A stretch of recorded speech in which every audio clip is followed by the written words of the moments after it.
The tragedy of midlife is not that you are dying, it is that you have finally realized you haven't yet begun to live. You wake up one morning, and the person staring back from the mirror feels like a stranger wearing a mask of your own skin. This is the brutal, uncomfortable truth we call a midlife crisis. But in the halls of ancient wisdom, it was never seen as a catastrophe.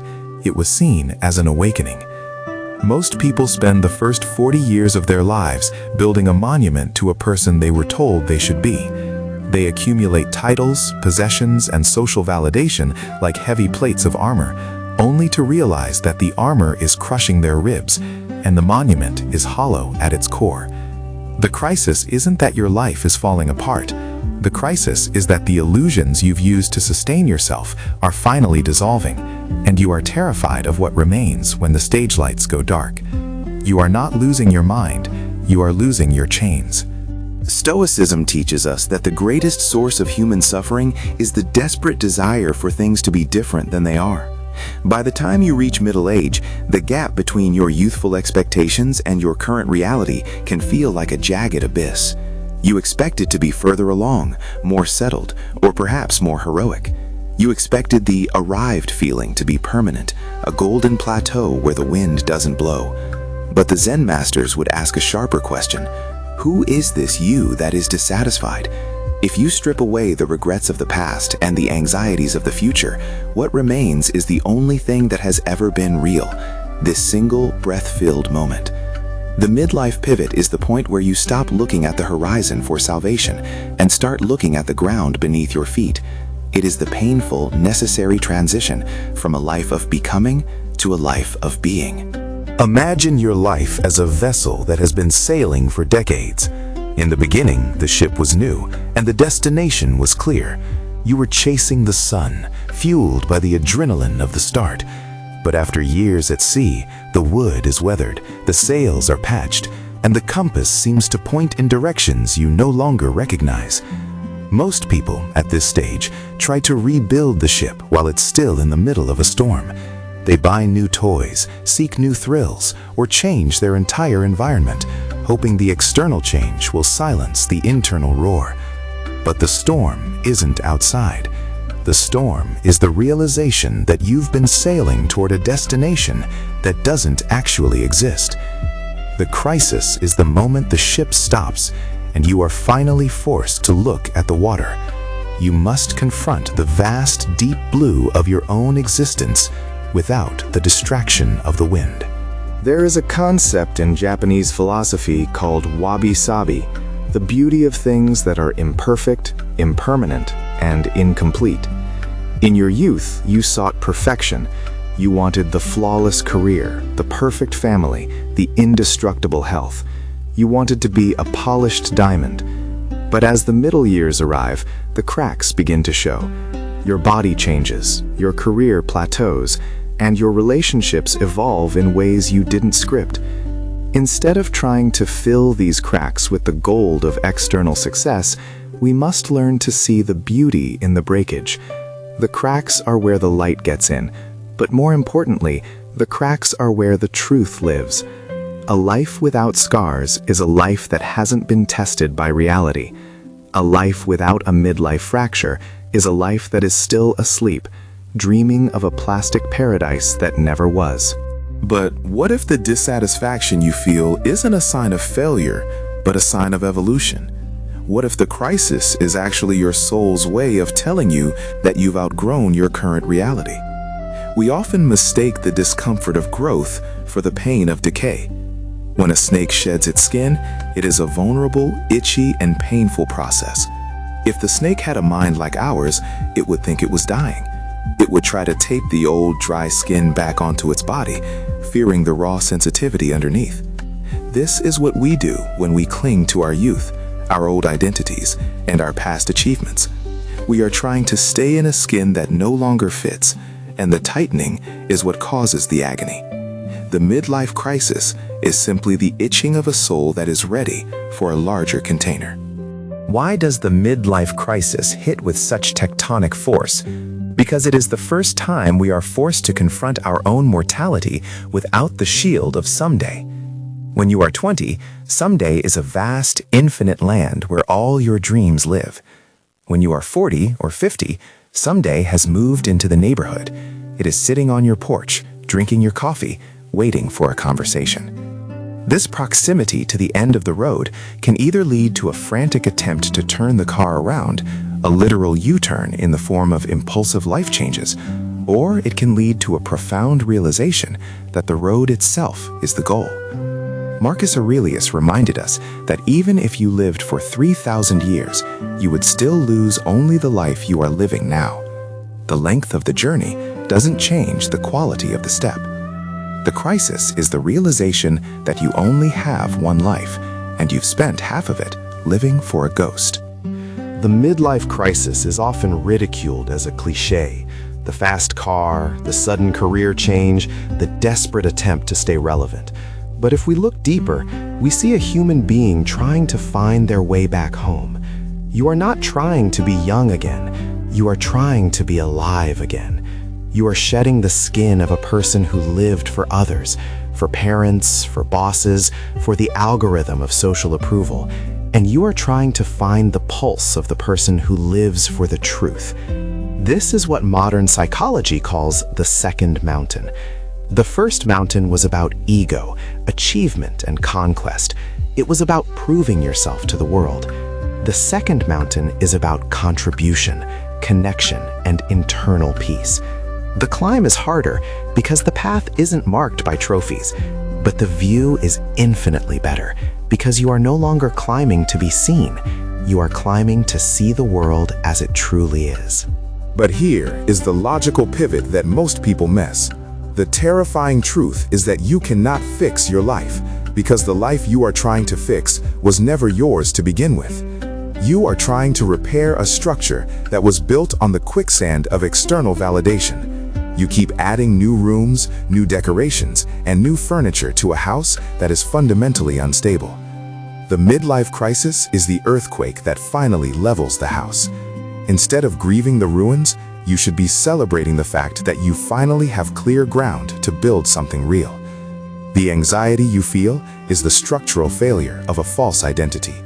It is the best thing that ever happened to you, though it feels like the worst. It is the destruction of the prison you mistook for a palace. In the Zen tradition, there is a focus on no mind, a state where the chatter of the ego falls silent. Middle age is the perfect laboratory for this practice. You have seen enough of the world to know that winning is often just a different kind of losing. You have seen the heights of success and realized they are often cold and lonely. You have seen the depths of failure and realized they are often where the most growth happens.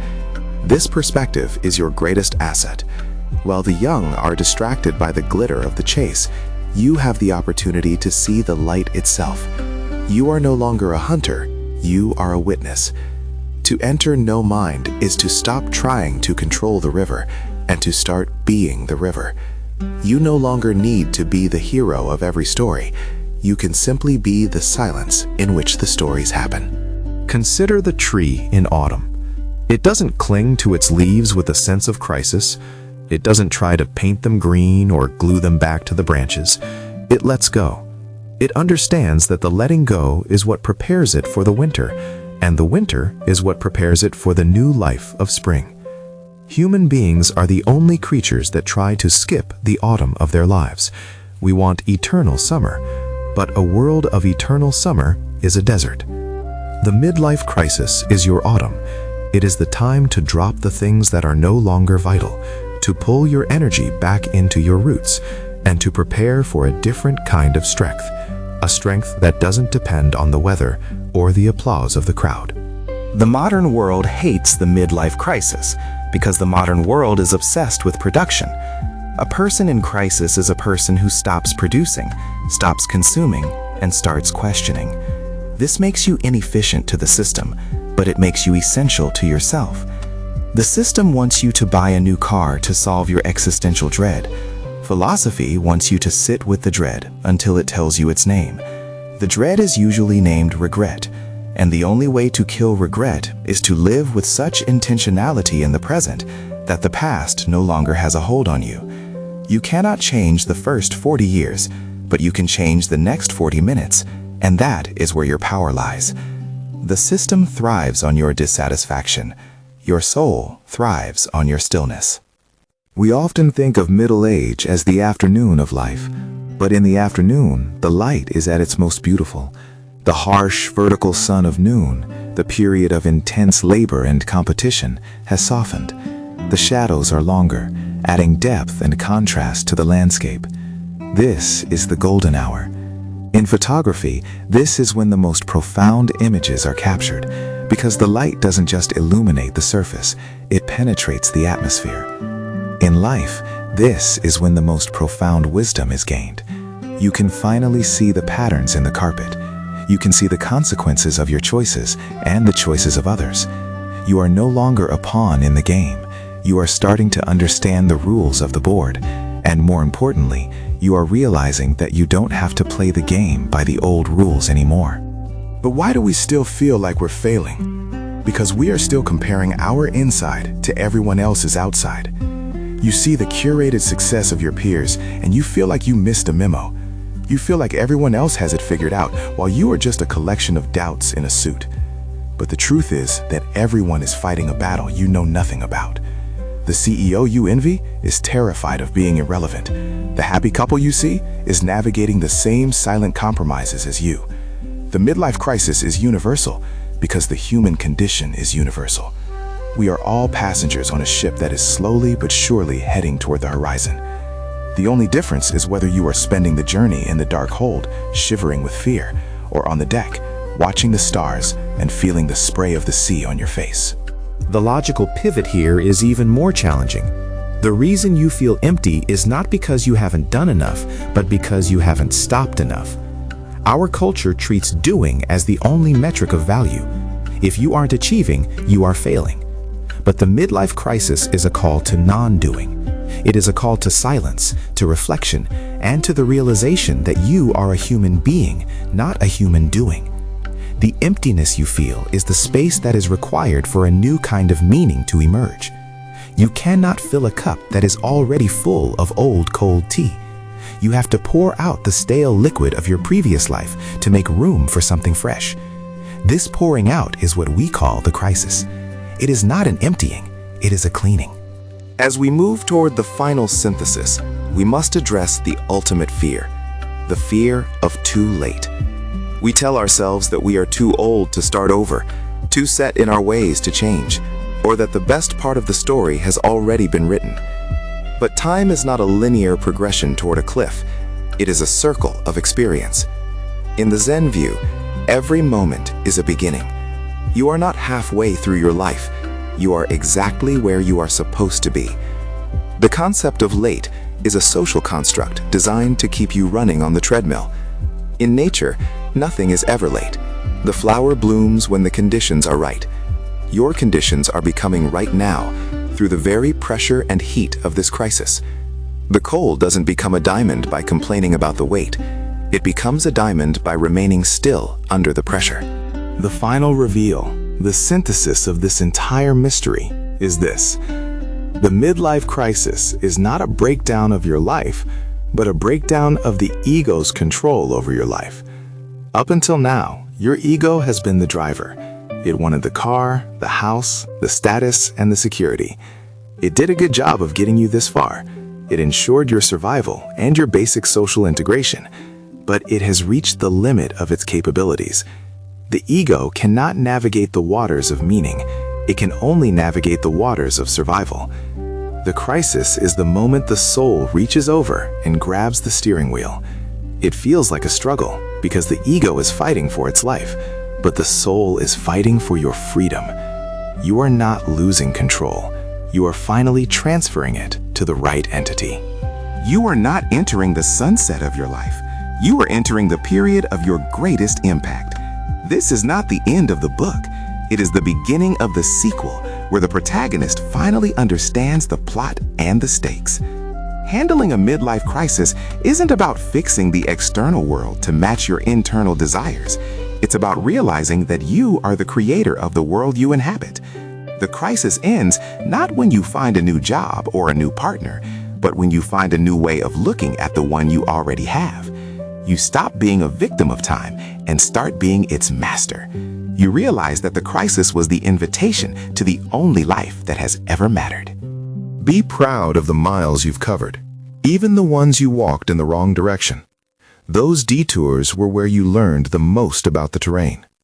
Be happy that you finally have the wisdom to appreciate the path, even the rocky parts. You are not finished. You are finally beginning to understand what it means to be whole. The midlife crisis is the initiation ritual into the second half of life, the half that actually matters. The first half was the rehearsal, the gathering of materials. Now the curtain is finally rising.